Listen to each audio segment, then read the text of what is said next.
You're watching and listening to Breakfast with Stephen and Ellie. Let's go through the papers this morning. We're joined by broadcaster and journalist Claire Baldoon and the political editor of HuffPost UK, Kevin Schofield. Morning, both. Claire. Morning. Let's have a look at the Express, should we? The hospitality venues. Yeah, this is so sad, and I'm a great believer in, everyone getting together and with mates or with family, going to your local pub, supporting local businesses, and even just to get out, because we've been, through, dark times, and this is we're in the middle of a cost of living crisis, high inflation, higher interest rates. Things are tough out there, so we really should be kind to ourselves and be able to support our local businesses. And this headline here, hospitality trade loses 400 venues per month. I find really sad, really, really sad. The cost of living crisis has really bitten in, plus the labour crisis as well. Higher wages, everyone's pushing for higher wages. The food that's being manufactured for pubs and clubs is obviously is much higher. We're all aware of that because we're all going through it. And all of these costs, plus the energy costs, are making it really tough for landlords to be able to keep the premises open and keep us all entertained. And I just think it's so sad. It is, you can't beat a night down, you put local pub.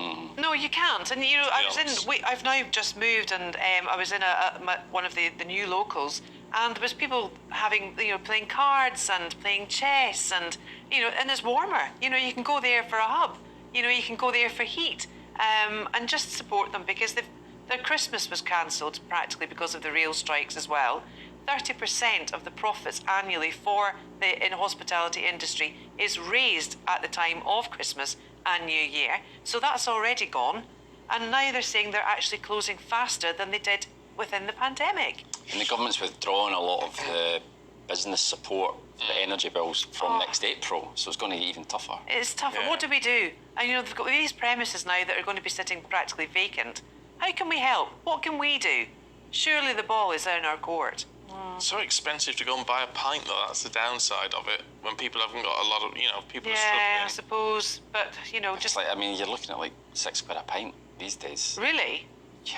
Yeah. Is that in London, though, or all over? That is London, but I don't think it's unusual. I don't think it's unusual, really, elsewhere as well. I mean, it's expensive. People are looking at their pennies. They're thinking, well, I can get 4 cans for that, or I can get a bottle of wine for that. Yeah, but no atmosphere and on your own. Well, this is the thing. I know.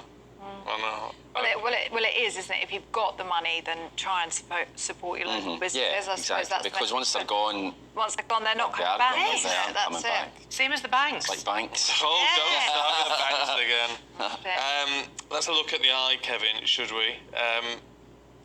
Energy companies accessing home. Yeah, so this is... court orders and things. Yes, this is, again, on the sort of cost of living tip here.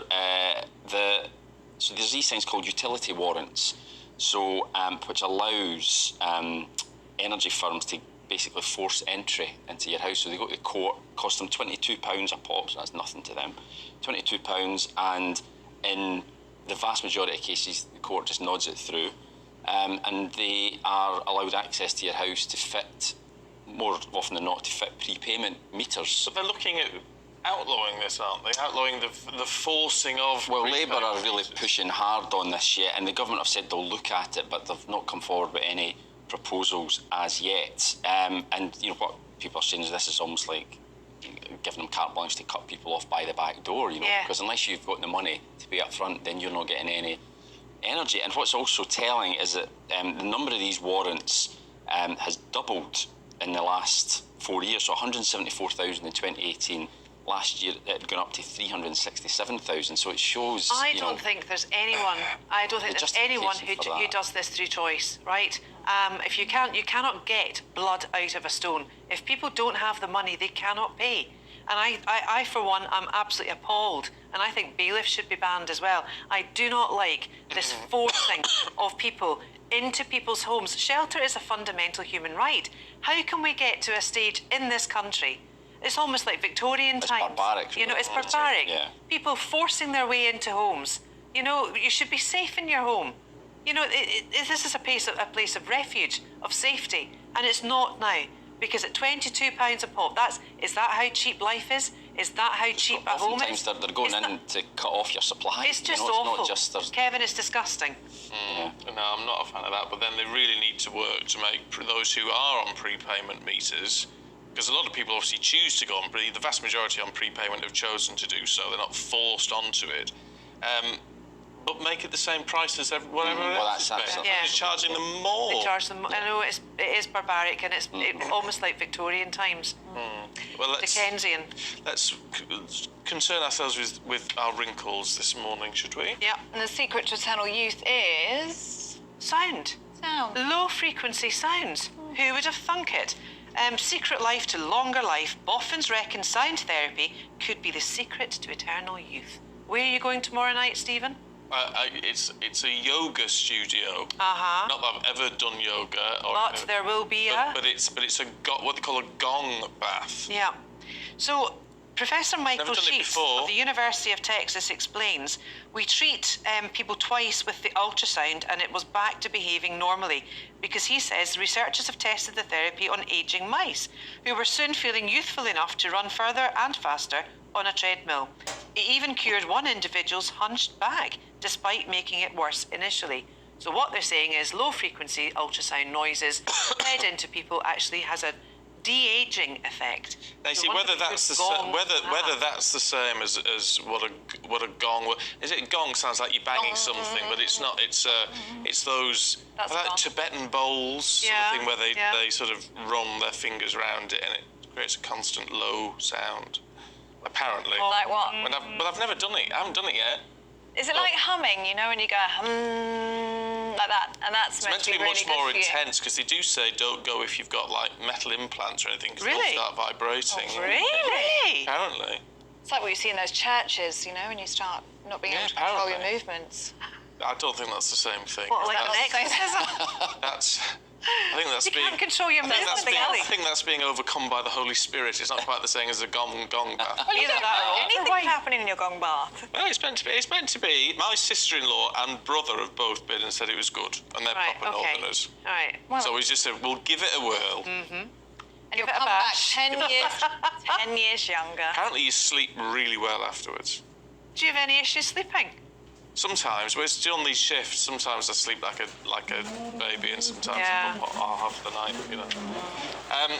What about now? Let's talk about our pronunciation of pronunciation. worms. Yes.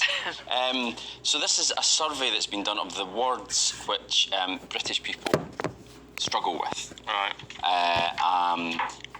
Now, so this is a sentence which will pose Can apparently. you read it to us? Yeah, I'll read it to you. We'll test you. Yeah. A cache of quinoa, mange tout, and an espresso in the foyer of Parliament probably leaves you on tenterhooks in Arctic February. Now I don't know what's hard about that. Apart from I would have said cachet. You had to sell it as Yeah, not I cash. said cachet. Yeah, I said cachet. Is that not correct? No, it's cash. Cash. Arctic, yeah, that's fair enough. Antarctic. A lot of people say Antarctic, so they drop this second K. Oh, do Or they? the first K. Yeah. All right. You said tenterhooks instead of I tenterhooks. said tenderhooks. Tender I said hooks, it's tenterhooks. It is tenterhooks, though. It's not. It's tenterhooks. No, it's spelled like that, but it's pronounced tender. No, No, it's not. It's not. It's not. It's pronounced Correct. For heaven's Tenterhooks. It is tenterhooks. See, I don't believe that. Espresso. A lot of people say espresso. Oh, they do. Oh, how No, that's one of my pet peeves, that one. Espresso. Cash. Obviously, we've done that one. Parliament. Parliament. No, Although, it's yeah. Parliament. Well, No, everyone but you can meant say to. that. But you meant to sort of like just have a slight spin in there. Parliament. A bit like February. Parliament. It's not. You don't know it says February. Well, no, but you say. I say February. I say They do, February. just say When you can February. see it. I say you say February. what? I say February, which is wrong. February. No, I don't. I say which is wrong. February. Yeah, that's what you're supposed to do. February. Say it properly. February. February. February. February. February. Quinoa. If you think about it too much, it Oh, makes you're it sound screwed wrong if you anyway, think about doesn't it. Yeah. But these are the most difficult words for British For people. British people, yes. Quinoa, I didn't know how to pronounce that for long enough. I was like, it was No. quinoa. That's one of It's, those words that you wouldn't know unless someone told you, would you? That's I don't know what people are getting wrong with mange too. I mean, surely we know it's not what a mange tout. Or mangy toot. Apparently. as, Mangy toot. David Jason said when he was in Only Fools and Horses, no? Rodney Mangy Toot. Yeah. Anyway, so there we Like go. Arthur Daly with his duckle orange. Yep. Got to get her indoors is making duckle orange. Let us know what your pet peeves are with pronunciation, words that people always seem to get wrong, and you know the right way to say it. Let us know, gbviews@gbnews.uk. Espresso is definitely mine. We got Yes. time for any more? No. No? Oh. Sadly not. Okay. We haven't, but it's been very good to see you both this morning. Thank you very Thank much you. indeed. We have